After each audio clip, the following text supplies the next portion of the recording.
Je suis Olivier Pittelou. Alors, je suis d'abord enseignant de français et de philosophie dans un collège fribourgeois.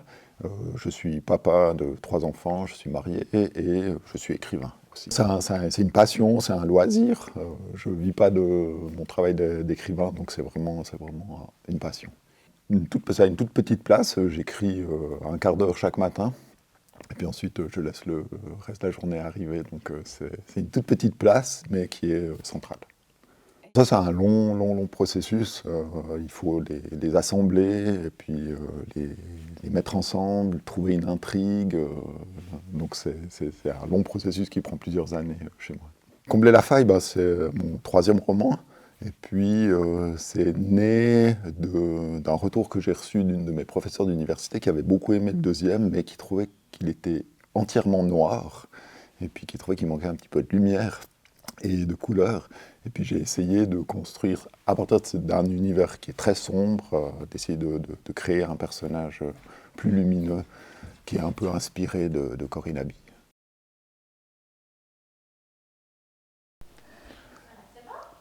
Alors, et c'est comme s'ils se connaissaient déjà, comme s'ils se reconnaissaient, mais ils ne se sont jamais vus, alors ils se regardent encore, et puis ils avancent un peu pour déplacer le soleil, pour mieux voir le visage.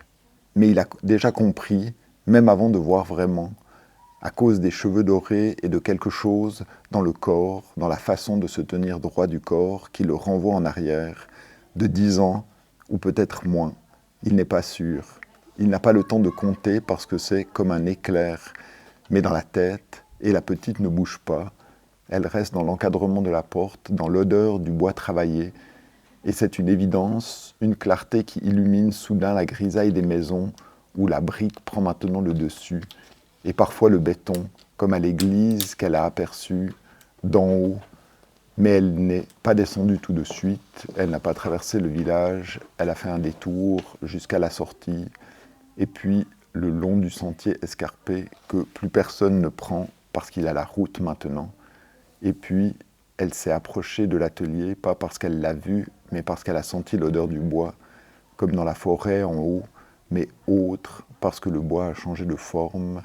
C'est une autre odeur qui sort, comme une résine pour les narines, et elle se sent moins menacée. Elle se dit que quelqu'un qui travaille l'odeur du bois, ne peut pas être méchant. En vrai, elle ne se le dit pas vraiment. C'est une sensation dans le ventre, un serrement qui se desserre, parce qu'on a aperçu un visage familier dans la foule hostile.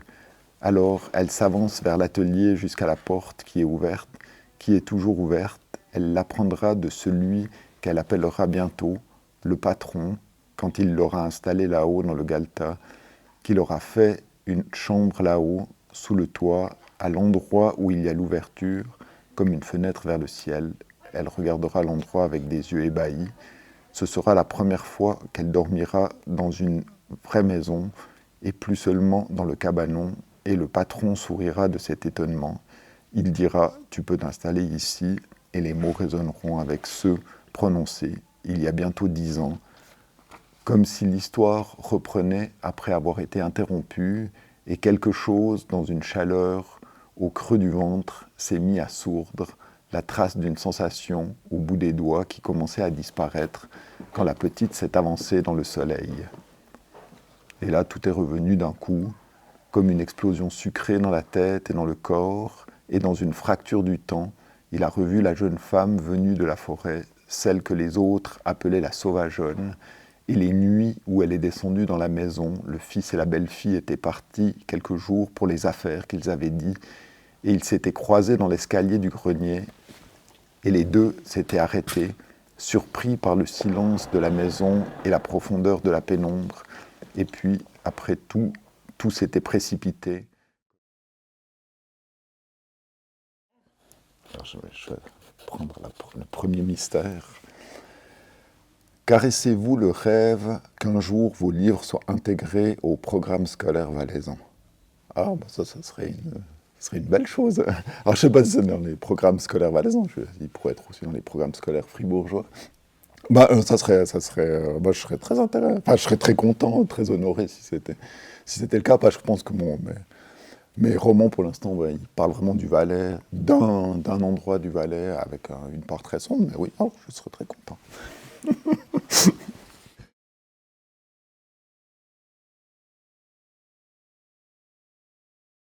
Une terre où poser vos bagages.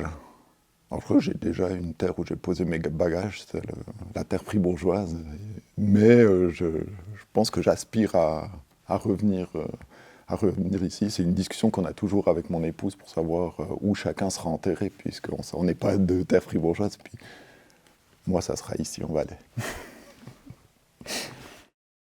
Encore une troisième. Très bien.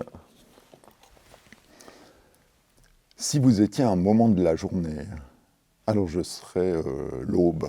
Le- Avant le moment où tout démarre, il y a une sorte de petit moment de pause, qui est aussi le moment où j'écris, où rien ne m'a encore affecté, et puis où il y a quelque chose de la nuit qui ressort.